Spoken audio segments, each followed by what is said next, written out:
Blind people, for which is greater, the gift or the altar that sanctifies the gift? Therefore, the one who takes an oath by the altar takes an oath by it and by everything on it. The one who takes an oath by the temple takes an oath by it and by him who dwells in it. And the one who takes an oath by heaven takes an oath by God's throne and by him who sits on it. Woe to you, scribes and Pharisees, hypocrites!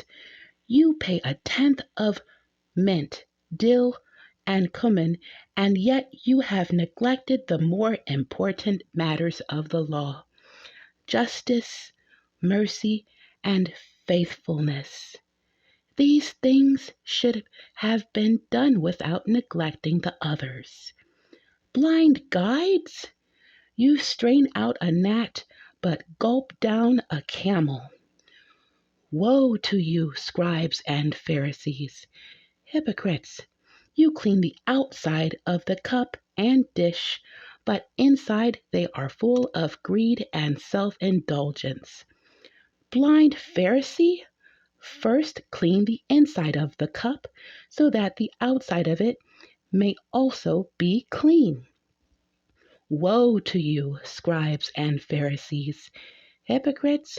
You are like whitewashed tombs, which appear beautiful on the outside, but inside are full of bones of the dead and every kind of impurity.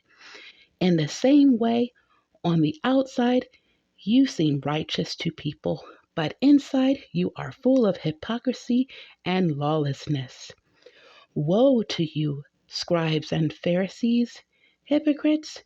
You build the tombs of the prophets and decorate the graves of the righteous. And you say, if we had lived in the days of our ancestors, we wouldn't have taken part with them in shedding the prophets' blood. So you testify against yourselves that you are descendants of those who murdered the prophets. Fill up, then, the measure of your ancestors' sins. Snakes, brood of vipers, how can you escape being condemned to hell? This is why I'm sending you prophets, sages, and scribes. Some of them you will kill and crucify,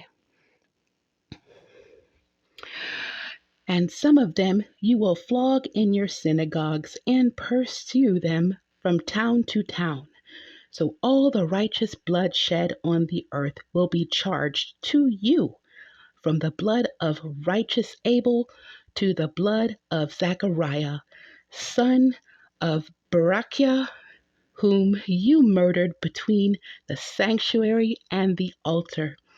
Truly I tell you, all these things will come on this generation.